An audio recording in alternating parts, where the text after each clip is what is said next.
So what do you think? What is the key reason of the fall of Bashar al-Assad this time?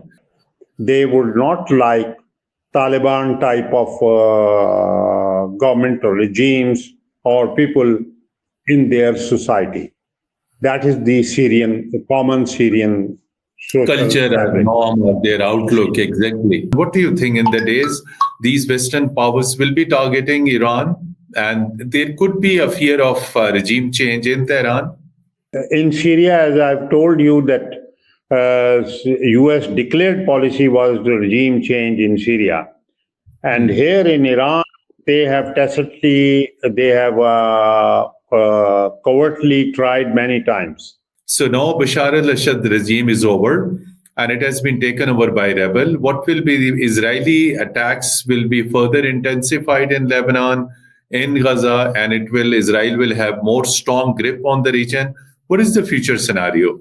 Israel was supporting and then treating the Syrian rebels in Israeli hospitals. Why Russia and Iran didn't support Bashar al-Assad?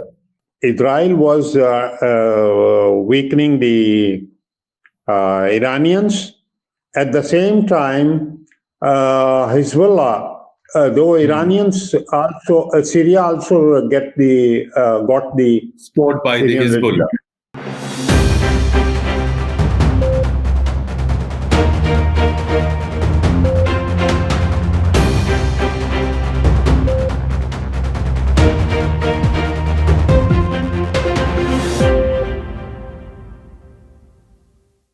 Bismillahirrahmanirrahim. Hello and welcome to program Insight in V News English. Dear viewers, one of the biggest development in the world is fall of Damascus to the rebels. And that happened within few days. The rebel movement started few days back and finally they moved towards capital Damascus and finally entered and captured Damascus, forcing President Bashar al-Assad to flee from the country. It is confirmed that he has left the Syrian presidency and rebels are in the complete control of Syrian capital Damascus and the Syrian administration. Syrian Prime Minister is still there and he has confirmed that President Bashar al-Assad is no more president of Syria. He's not at the Syrian presidency. Rebels are in complete control. Why it happened? What is the future of Syria? What will be impact on Middle East? And we will also discuss the role of Iran into this entire situation, whether the fall of Syria to the rebels that will strengthen the some of the political powers which were supporting Syria, or it would be otherwise. And that is the role of Russia, role of certain other countries, how West is taking, whether this change will benefit Israel. To discuss these all things, we are fortunate to have with us former Pakistan's ambassador to Republic of Syria, Mr. Waheed Ahmed. Mr. Waheed Ahmed has served not only as Pakistan's ambassador to Syria from 2011 till 2015, but before that, in 2007, 8 and 9, he also served in Damascus as a senior Pakistani diplomat and headed as deputy head of the mission. He has complete command on Arabic language. In addition to serving in Syria, Ambassador Waheed Ahmed has served in various Pakistan's diplomatic missions in various countries, including on senior positions in Pakistani Ministry of Foreign Affairs. So in that background, he was one of the senior most Pakistani diplomat. And currently, we are fortunate to have with us Ambassador Waheed Ahmed, sir. Very warm welcome to program Insight in V News English. Could you describe what exactly is happening in Syria now? The rebels have taken over the control. What is the future then? What is the next step now? Now, as you have rightly in your intro, you have rightly mentioned that the Syrian rebels or opposition force groups have entered Damascus, and they have taken control of all parts of Damascus, because Damascus people in Damascus who are you can say, Damascus residents, they are in their homes. They There is in the no beginning, displacement. There is no displacement. no displacement. They remained in their home and calm prevailed. There was no shooting at all when they entered. Only their people heard the gunfires which were fired by these rebels or opposition, whatever you may call them, uh, uh, in the air, just as a mark of victory. So rather they entered peacefully. Now, to welcome them or to pacify them, I think the Syrian Prime Minister pointed out, and he issued a statement where he welcomed. He said he is in the town, sitting at his home. It is in his home, and then he is waiting for the legitimate body to hand over the powers. That means willingness to hand over the power was expressed by the current government. So this also pacified further the Syrian opposition. So they did not react to that very strongly or negatively or violently. But at the same time, when they entered the symbols of government, that means the defense ministry, which is very strong symbol of the Syrian Bashar al-Assad's government. So and it is also right opposite the Syrian state television. So that they entered state television, and then they entered diagonally Made a speech as well. That has been widely watched. Exactly, they did made a speech. Yes, there's a big square. It's called Tahrir Square. So one corner, the Syrian is the Syrian state television. The other corner, quite opposite, diagonally a little bit, Syrian Defense Ministry, and then the opposite to Syrian Defense Ministry, there is a Syrian Opera House. So the symbols of Syrian means society or Syrian regime were there.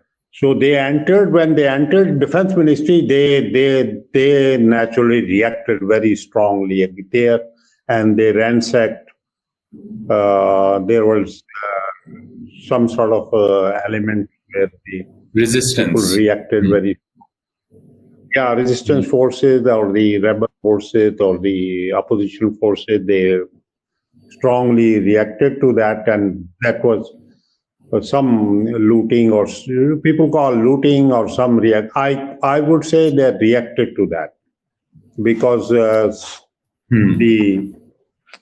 Syrian government has been operating through Ministry of Defense mostly.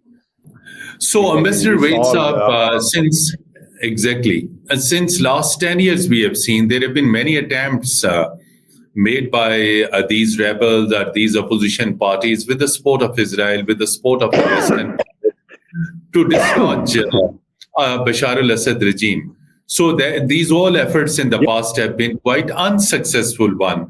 So what do you think? What is the key reason of the fall of Bashar al-Assad this time? As you said, that their defense forces have been strong. They have strong support from Russia.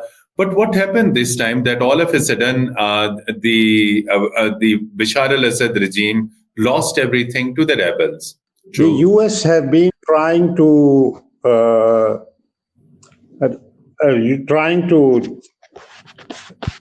change the regime, Bashar al-Assad's regime. Regime change has been U.S. Official policy since 2002. So there was a U.S. opposition to Syrian Bashar al-Assad president. Bashar al-Assad at that time president, now is no more there, was officially declared policy of the U.S. And in 2011, the Arab Spring, as a result of Arab Spring and so-called events in Cairo, they triggered the movement in Syria also.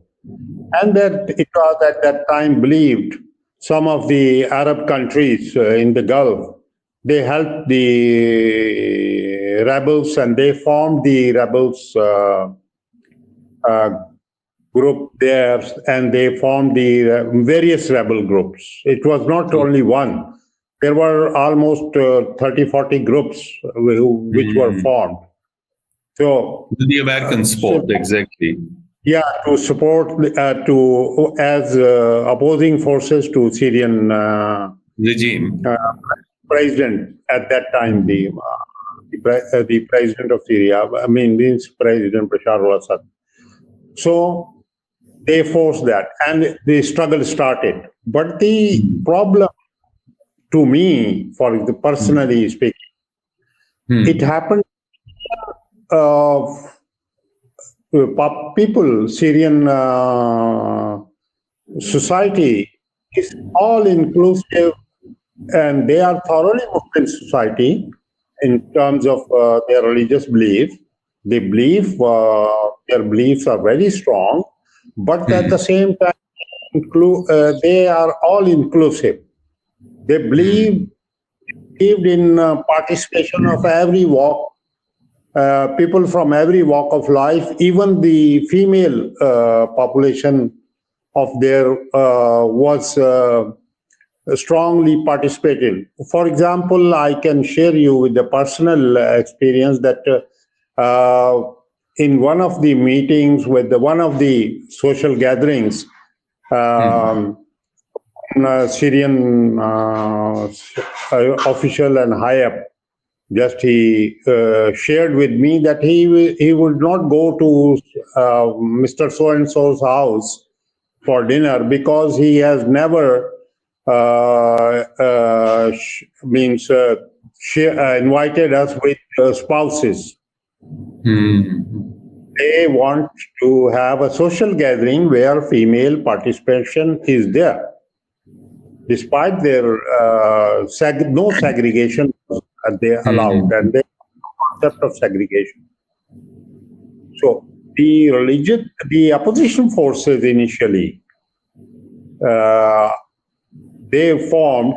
They were religious, very religious, and very orthodox in their outlook. So that picture of theirs was not very welcome by in the common Syrian social gatherings. True. So that was one of the reasons. I think others was there are other factors also, but one of the socially reasons that they would not like Taliban type of government or regimes or people in their society. That is the common Syrian social culture fabric. And norm of their outlook, exactly. That way. So that's Waheed Sahab, the Syria has been under quite immense influence of Iran, and it was widely believed that Iranian Revolutionary Guards had a very strong base and network over there. In other words, we call it Pastarane Inqilab. They had their network. It was based in Iranian embassy in Damascus. So before the fall of this Bashar al-Assad regime, it was reported that these all people have been evacuated by Iran. So to what extent? Yes, please. To what extent it is true that there was an Iranian influence, an Iranian network, and they have been evacuated? Now, I must give you both the perspective.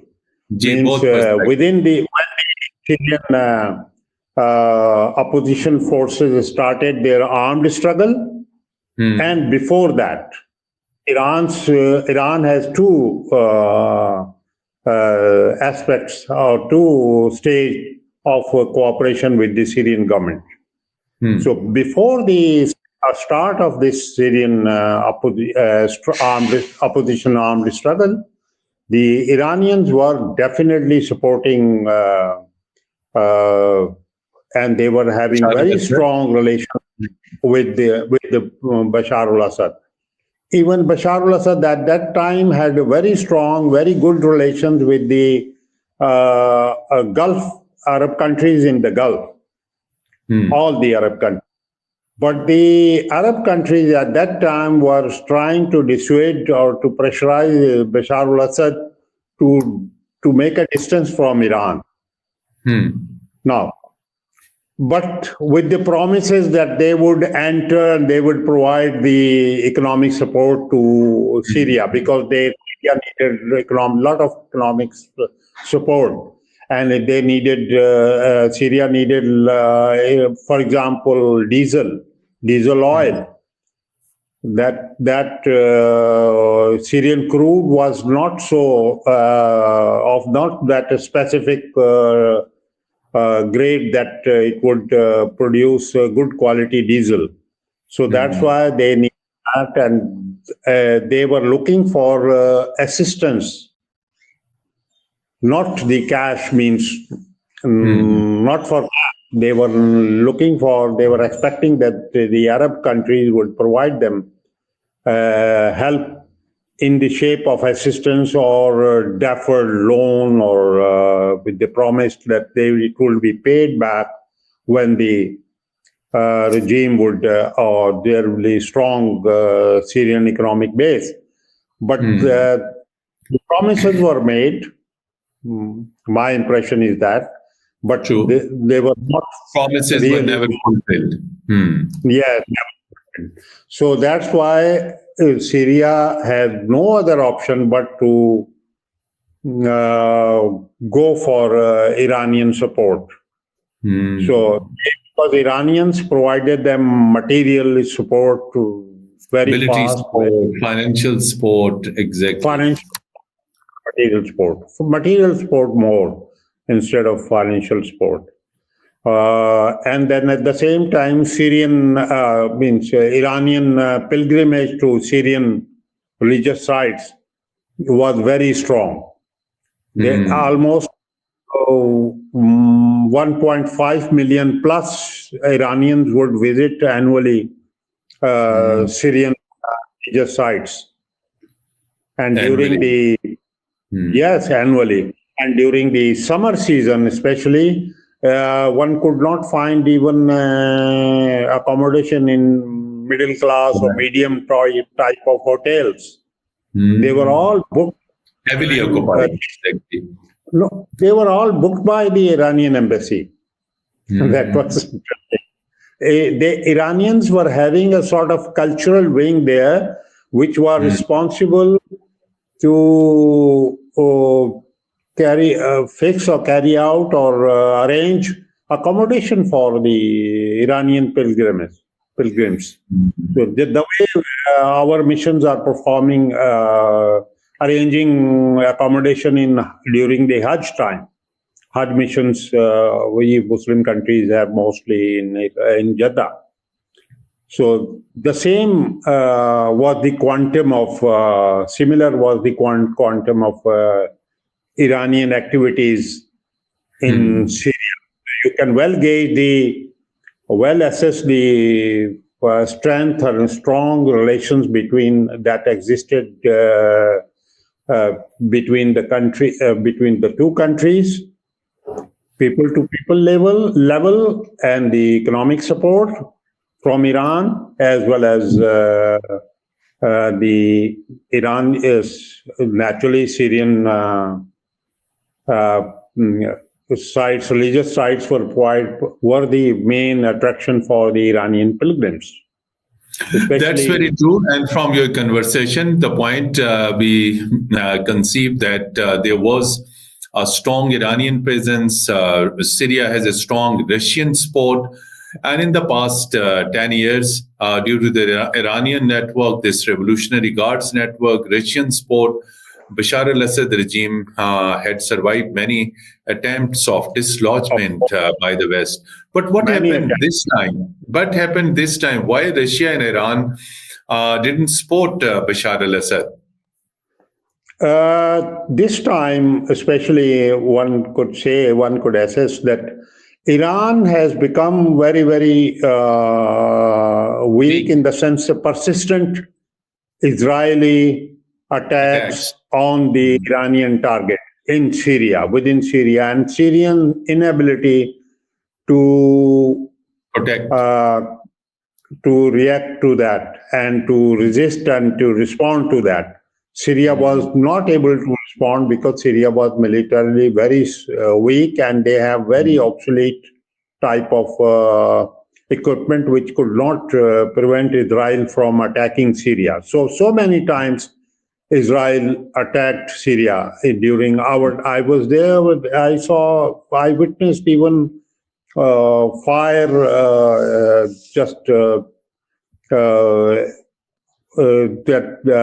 the installations that were the Syrian Research Center remained on fire for quite a big time, more than a day, because of Israeli bombing. So Israel was weakening the Iranians. At the same time, Hezbollah, though Iranians also, Syria also got the support by the Hezbollah. Exactly. Support from Hezbollah, because Hezbollah, as I mentioned to you, that the Syrian opposition forces were having a sort of some ethnic religious background that was quite anti to the Shiite sect of Islam. At the same time, they were not especially willing to accept the presence or the availability or just pictures of those symbols. For example, the tomb of Sayyidah Bibi Zainab and other masjid in Halab, the tombs or other ziyarats which were there. So it was not according to their beliefs. I'm talking about the Syrian rebel forces, which were predominantly al-Nusra, which has later on transformed itself to Tahrir al-Sham, and then other groups. So they formed that, and they attacked the symbols of Shiite Islam. When they attacked, their mortar attacks were there. For example, they tried to damage the tomb of Sayyidah Bibi Zainab. So that triggered the feelings against these rebels amongst the Shiite community in Iraq, Lebanon, and Iran. And this triggered the very moment. This event triggered to me even for start of Iran's military support to Syria. Earlier, it was not visible. No, not visible. Had it been there, so that was already providing military equipment and hardware or other things, but not physically. Iranian presence was not there. So there were groups formed under the Iranian supervision, which were formed to protect these sacred sites in Syria. Or holy sites in Syria, okay. Syria, so that was with the help of Iraqi Shiites, as well as with the help of Lebanese Shiites, Hezbollah. So there were, these groups were formed. So that's where the Iranian presence and Iranian control and Iranian supervision came into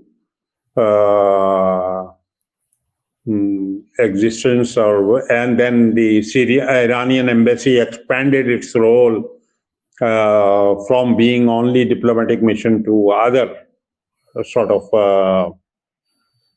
uh, other activities where this these linkages became stronger and stronger, and Russia and Bashar al-Assad started feeling overly dependent on these Iranian supportive assistance. actions. That's correct. But now coming to the current situation, this HST, which is this rebel group which has taken over Damascus, Mr. Abu Muhammad, he's on the United States terror list, and this HST is also on the terrorist list of the United Nations. That means this organization is proscribed. So how West will accept this regime? The regime leader is a global terrorist. So where situation stands now? This is what Russia is. I was listening to to Lavrov's interview at Doha. He was greatly professing that and hinting that when Abu Muhammad and this Jolani came on CNN, and then he was given airtime on CNN. So that a means global terrorist was appearing on an American TV network. Yes. So he was, he sarcastically, Lavrov sarcastically gave an observation that, see, he's a terrorist on the terrorist list, and he said that they had checked from the ministry, state ministry in Washington. So whether they had removed the name of Julani from terrorist list or no, he was not existed on terrorist list. So, but given the airtime on U.S. television, so that means you can well imagine the support coming from that, and then the support is also coming, I think, from Turkey. Support is also coming from Turkey to HST. Is very much interested to have a sort of buffer zone, which is Bashar al-Assad strongly objected to, between Syrian border and Turkish border. So he wanted a buffer. Kurdish, if I'm not wrong, this Kurdish population lives? Yes, their Kurdish population lives. But the Turkish argument was that their proposal was they want to create a buffer zone, but on Syrian territory, not in their territory. Bashar al-Assad regime was saying that they can create a buffer zone on their territory, not on the Syrian territory. So they could not control Syrian territory. This they would not allow. This was a point of conflict. Means one of the conflict, and the Kurdish, because they wanted to control the Kurdish movement into Syria and into Turkey and Turkey, as well as the Kurdish movement out of Turkey. Those rebels who would commit some sort of terrorist act in Turkey and then come out and to have a safe sanctuary amongst the Kurdish population living in Syria. So that's what they wanted. Please complete your sentence. This situation, they wanted to control that. That's why the point of difference emerged from between Erdogan government and then the Bashar al-Assad government. Bashar al-Assad government was having some sort of lukewarm, because they traditionally did not control the Kurdish people in a way. They gave them internal freedom, just the way they can act, but don't disturb us. Kurds were also happy that Syria is not interfering in their problems, and then let the regime in Damascus rule. They have no problem with them. So that was sort of situation. Any arrangement existed between Syrian Kurds and the Bashar al-Assad government in Damascus. Quickly, two follow-up questions, because we are running short of time.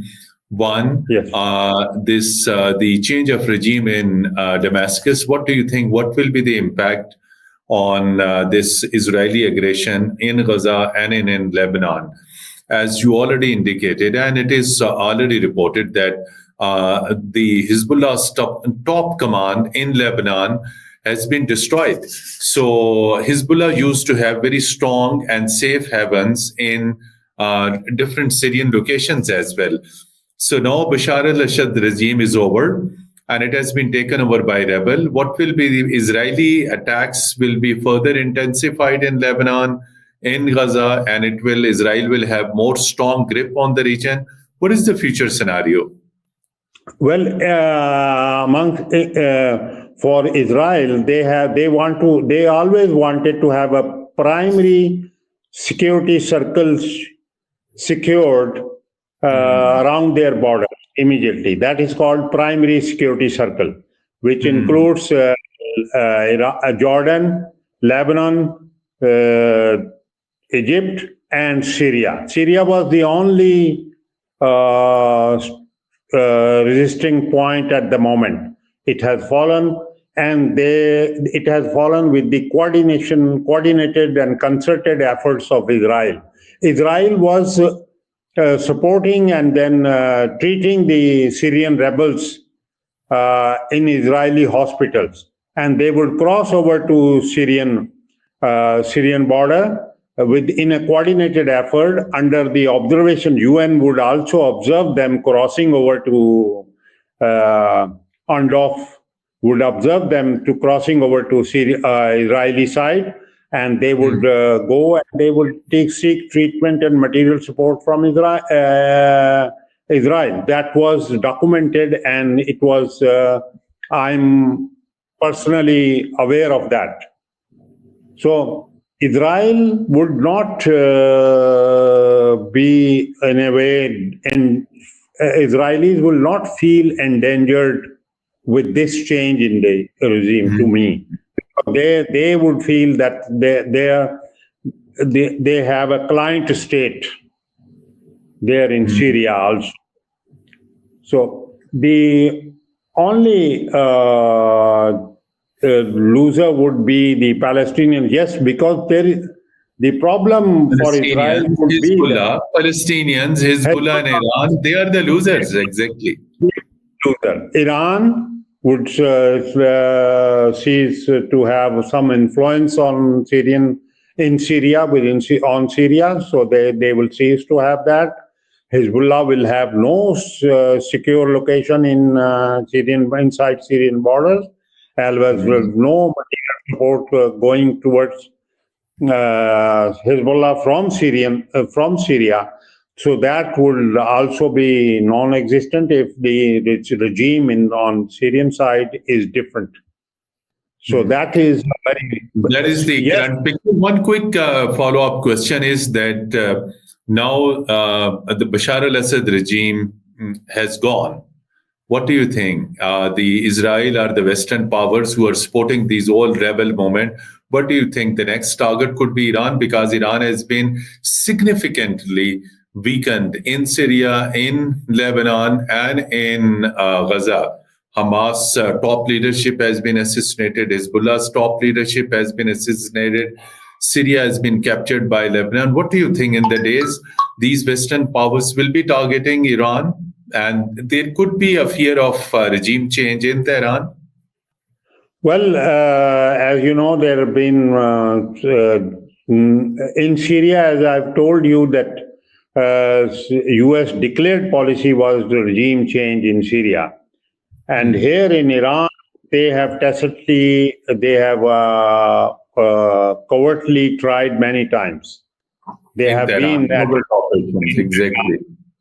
Yes, they have been trying because what they are doing is they are following the security pattern or security setup organized by the Israeli security forces. Israel has 3 tiers of security circles in their security parameters or security document. That one is the primary circle, That includes these countries immediately bordering the Israeli frontiers. So can well imagine which are the countries. So in those countries client states and states with weak military powers, not local anti-Israeli elements or sentiments should be there. So that is the Syrian regime, Bashar al-Assad's regime, was in their eyes non-compliant regime. I'm say within courts. That the regime it was not complying the orders of these countries, the countries which are providing support to these rebels. What has been you have been monitoring Arab media? And then I'm just secondary circle, which includes Iraq. So you know that Iraq has been destroyed and the military has been weakened. In circle, Turkey comes also, but the Turkish they have a very strong diplomatic relations, and they have contact with Israel. They establish their contacts are there. So then, for them, yes, it is not there. For example, probably in the long run, in distant future, they may think that way. But at the moment, they are not thinking that way. In secondary circle, Iran is also sitting on periphery. This is important thing. Yeah, on periphery, not in the secondary circle, but just outside.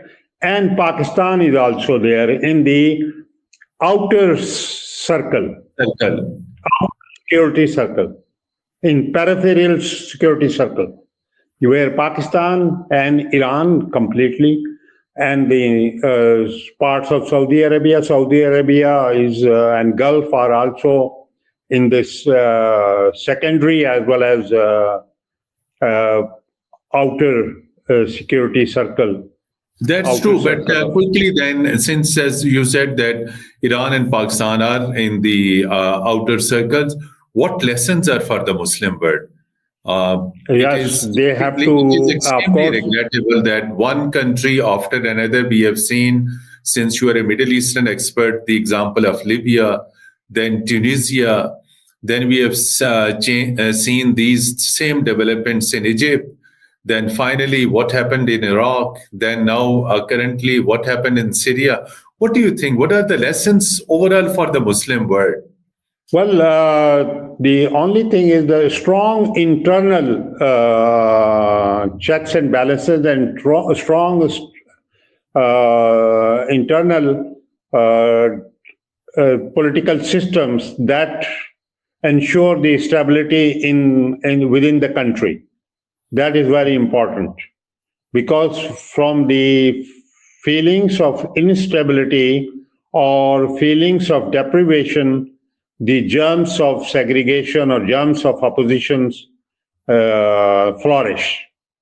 This happened in Syria also, because the regime was very ruling the country with iron fist, and there were germs and there were feelings of uneasiness amongst the people. So they expressed themselves, many in the shape of, with the help of foreign powers. So this is there. That is very strong.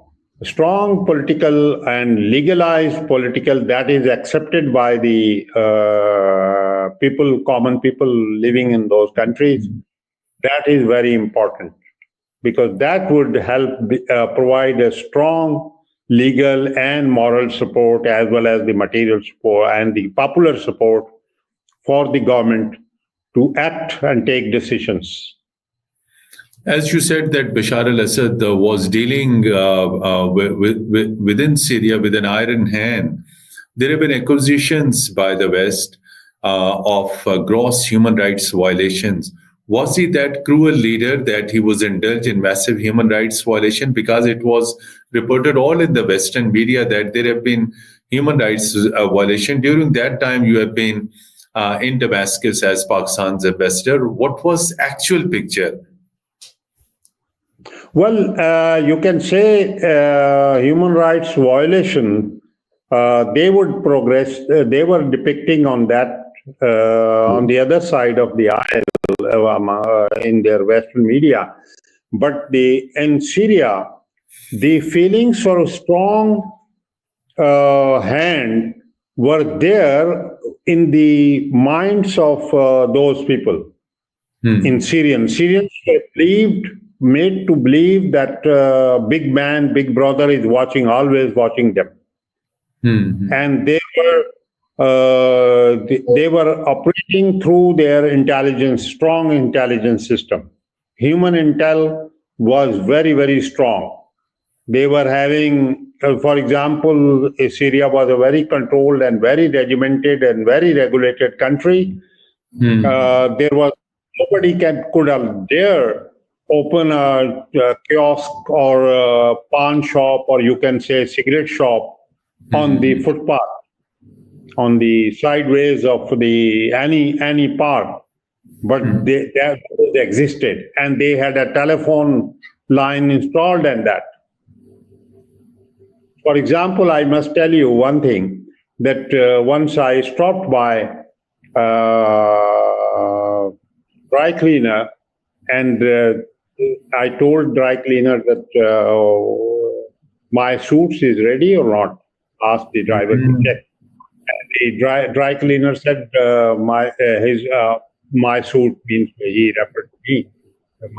The suit is not ready, but I can arrange delivery of its delivery at the house. I objected to that. How come that you know my house? Because that was not visible to them, and then I never shared my address to him. So he said, I know him. I know where your address is.